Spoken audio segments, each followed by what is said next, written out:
So, a busy few years. Yeah. We've been on TV, you're still doing lots of training, Yep. writing. Yeah. I guess my first question is, how do you find time for it all? I don't know is the answer to that. I'm really lucky that I get offered lots of projects that are really fascinating and interesting. Also, I can take the ones that are really interesting to do, and I like to keep challenging myself, to keep myself fresh in terms of practice. So my favourite thing probably to do is to work in settings, whether that be schools or preschools or nurseries, because you're actually working alongside adults and children in the early years, and then you can use all the information you gather from that to then write about it and try and give people ideas to kind of support them in their practice. So yeah, I'm really fortunate to be doing a job that I absolutely love and get offered loads of very interesting projects to do as part of that. So I think one of the big things, certainly over the last couple of years, has been the Channel 4 series Old People's Home for 4-year-olds. What were you most surprised about the experience? I was most surprised that on Twitter somebody asked if I had earned my university fees by balloon modelling, given my outfit that I wore. Don't go on Twitter, that's a bad idea. I learned not to go on Twitter. I loved doing the programme. It came completely by chance. Obviously there'd been a series beforehand which I'd watched with great interest, and they wanted to look at the impact of the children, or on the children rather than just on the adults. And so I think what surprised me most was the level of the impact on both the children and the adults in a really positive way. I knew from the series 1 that the adults had had a positive outcome from the work with children, and that makes sense because it gives them a reason to get up and do stuff, and they get interacting with children and get busy in terms of their learning, and that improves their physicality and their brain cognition.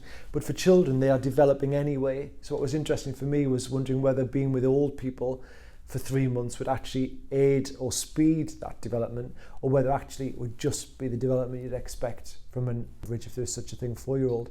And the results were conclusive that actually the children made really unexpected positive progress, especially around things like language development, empathy, lots of imagination, independence, all sorts of things. Their parents and the tests that we did with them showed that they'd made massive improvements on. So it was a lot on those kind of social skills and the softer skills. Yeah. Why do you think it was that the kind of environment encouraged so much more development in that area? Well, I think that the one significant thing for me was you've got 10 old people with nothing better to do than to listen to 10 children with nothing better to do than talk to old people. So they had long periods of sustained thinking, they had long periods of sustained shared talking, and that had a significant impact. We saw the children's vocabulary change, we saw the children take on the language of the older people, we saw just long periods of dialogue and just the ability to think and to pause and to talk. And I think that's what we find it very difficult to do, both as parents and as educators.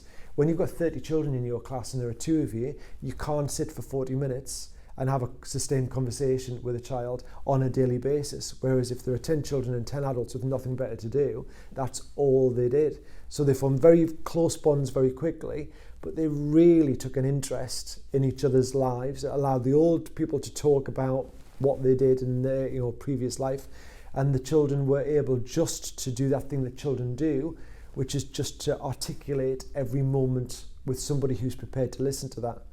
So that made a big difference, I think, in terms of development. So if anything else, it's more a sort of an argument for the power of one-to-one ratios, almost, right? Like it's not necessarily about the age or anything, it's just about those sustained conversations. And we weren't focusing on phonics and we weren't focusing on maths, we were focusing on resilience, well-being, empathy, language, creativity, imagination, all of those really important skills that sometimes get squeezed out a little bit in the current education system. And so we found that the children made huge leaps forward just because there was time and not the pressure to do the other stuff. That's fab. And so I suppose the next natural step is, if you've seen that it's had such a great impact, do you have any advice for settings out there who are thinking about maybe setting up some sort of program themselves? How do you kind of get it done? Well, ultimately the advice is do it. And I think what also the science showed us was that occasional visits, so when you go like harvest, Christmas, Easter, that kind of thing, can have a positive impact and the older adults and children get something from it. When you do regular visits and the relationships are formed, then there are really positive things that will come out of that. And I think it's be very clear about why you're doing it, and also do a bit of thinking around it, because it sounds great in theory. Let's take all our children to an old people's home, but you need the right old people to be involved in the project. Not all of them will benefit from having 4-year-olds or 3-year-olds, you know, around them.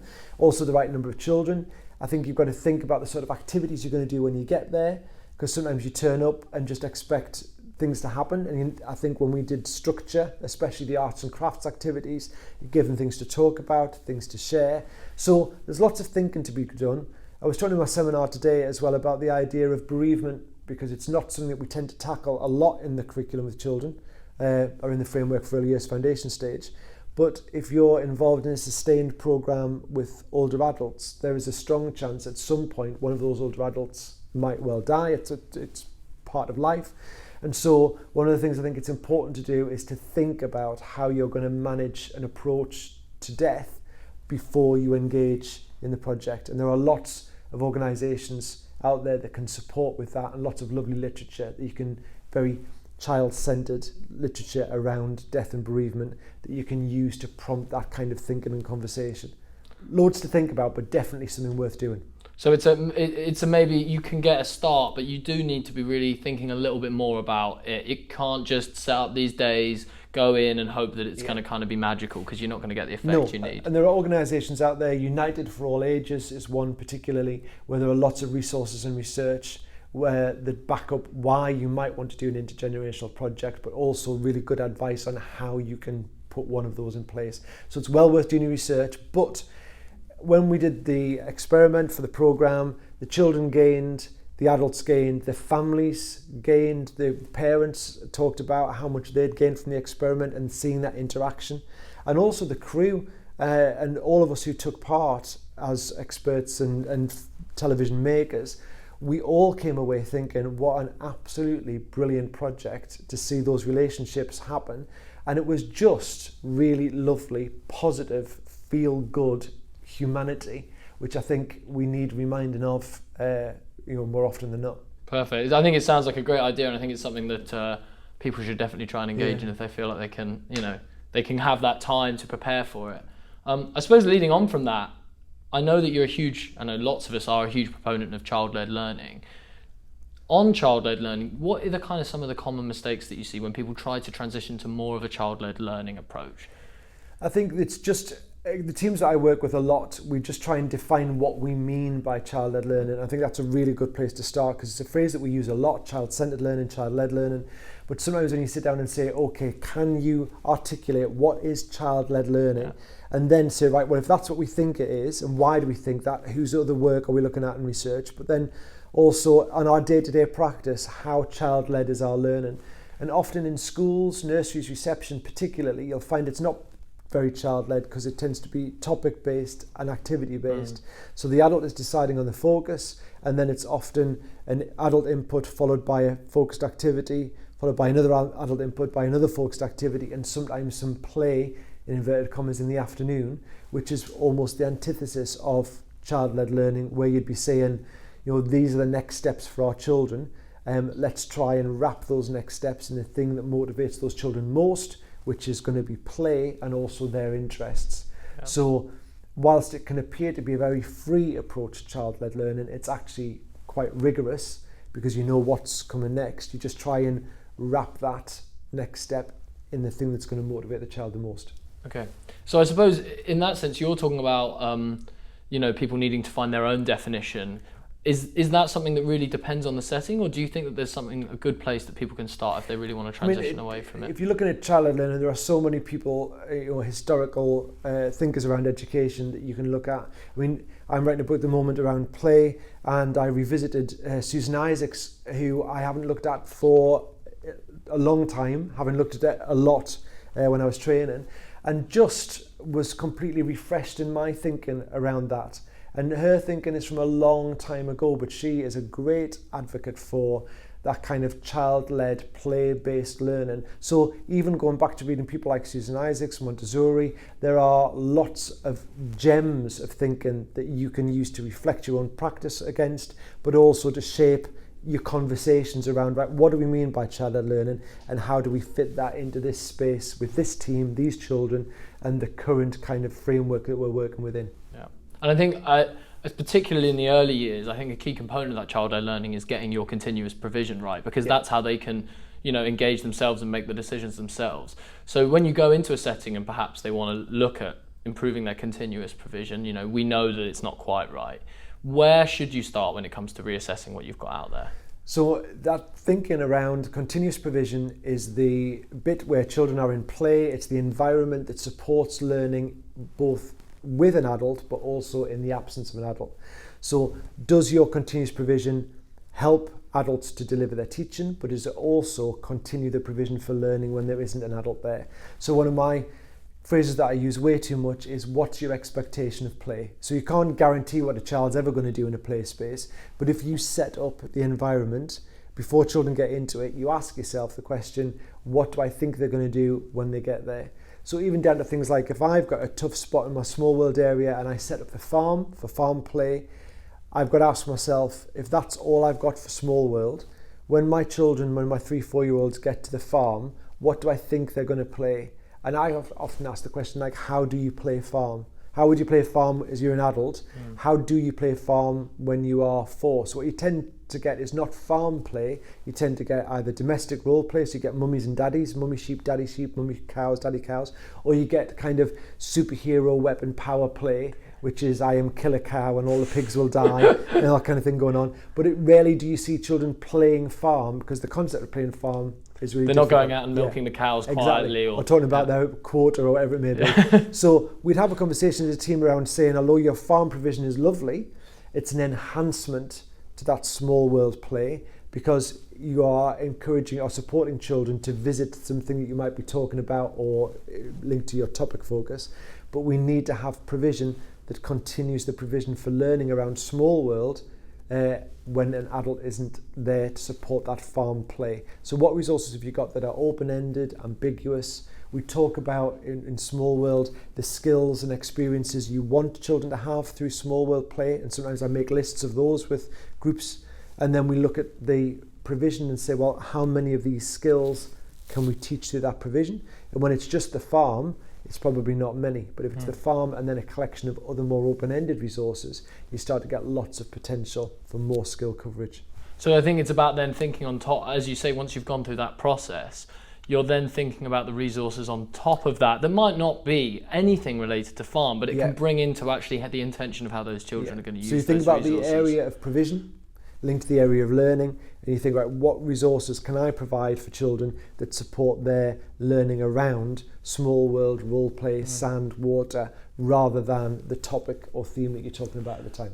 And on that, actually, I wonder, what's your theory and what's your kind of stance on this scale between natural resources, very open-ended resources, and then what might be called the more closed-off resources or the kind of traditional toys? How do you feel that fits into kind of a whole provision? I think nobody ever died from touching something made of plastic. Okay. And so I think you've got to have balance. There are some amazing objects that are made out of plastic, and we all want to be sustainable, so we also don't want to just chuck our plastic into landfill. Having said that, wooden toys or natural toys tend to be a little bit more ambiguous. They tend to be a little more open-ended. And I think what you need is a good mix of things that are things and things that can be anything. Because if I give you something that's a definite something, I'm inviting a particular sort of play from you. So if I give you a car, even a wooden car, I'm inviting you to play around what you associate with the symbol of a car. If I give you an empty cardboard box, that could be a car, but it could also be a million different things. So the ambiguity of the box allows for more potential if you've got the experience and the imagination to transform that box into a million different things. If you haven't, then if I give you a box, it's just a box. So it's about the development of the children, it's about balance, and it's about being realistic, that you are using the resources that you've got and you're using the budget that you've got to provide the best resourcing that you can for the children in your care. That's brilliant. I know another thing that you've been doing a lot this year is travelling. You've been on quite a lot of flights around the world. You've been to China recently, Latvia very recently.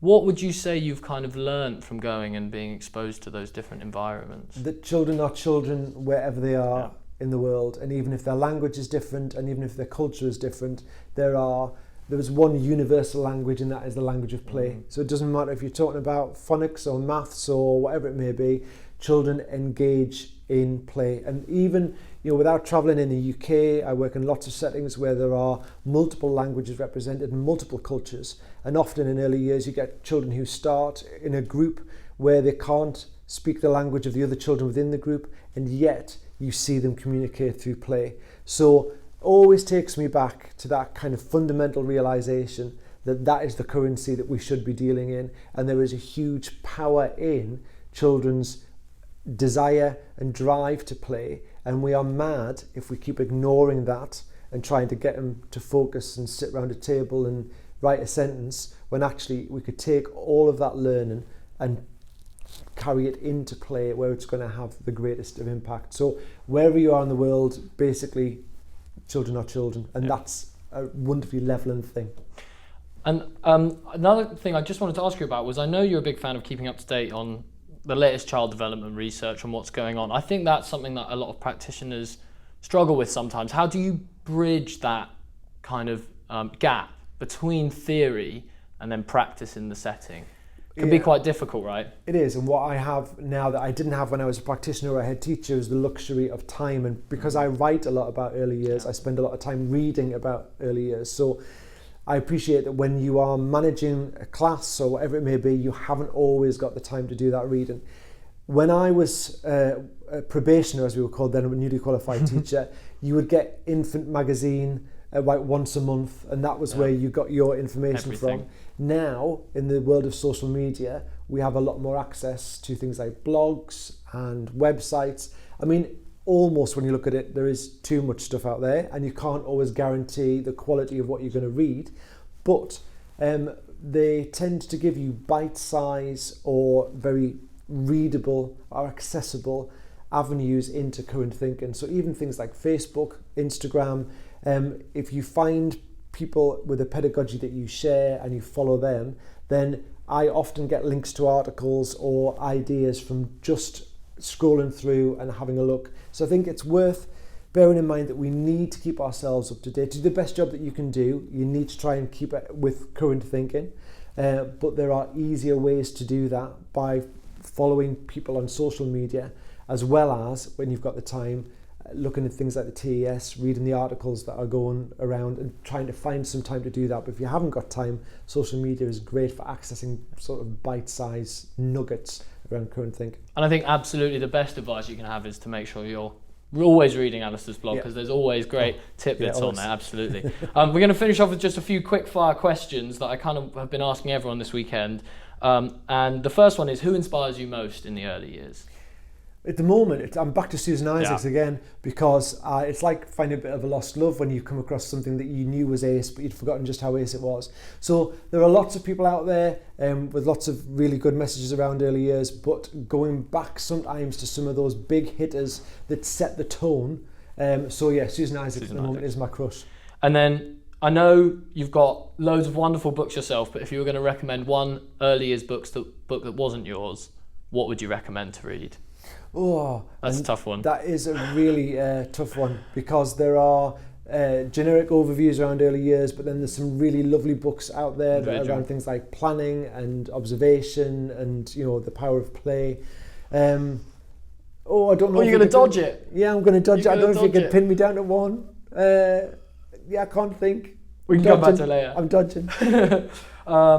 What's your favourite activity in the early years? I know that's again another pretty broad one, but is there one thing that you find whenever you bring it in, it always works? Well, for me, I am a huge advocate of the deconstructed role play. So I love the idea of giving children maximum opportunities to visit, a million different aspects of play by providing a really open-ended role play space. So in my days as a practitioner, we would have been in the Chinese restaurant or the vet or the hairdressers or the garden centre.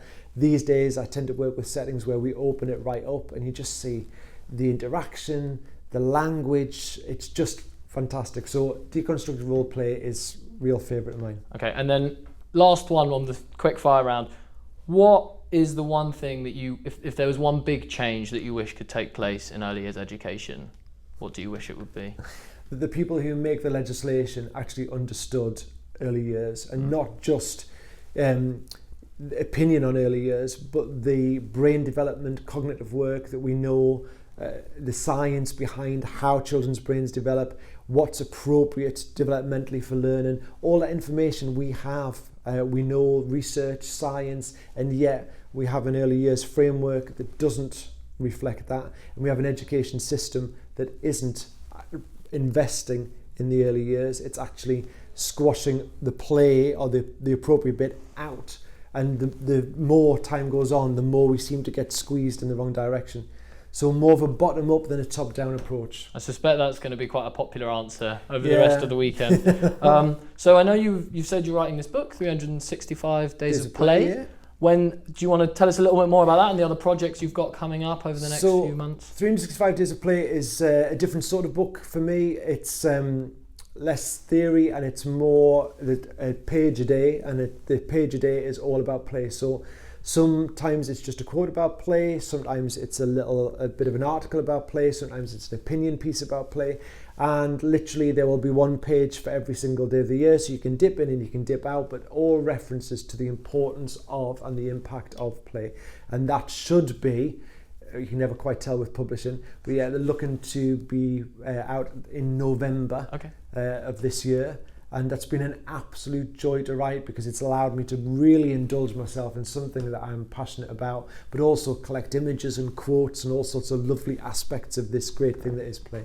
Sounds like it's going to be a great resource. Where can people find out more about you? Social media, on your blog? Yeah, so I've got abcdoes.com, which is my website on which there is the blog, and then there are links to that for Facebook, Twitter, Instagram, Pinterest. The usual. A whole lot. Wonderful. Alistair, thank you very much. You are very welcome.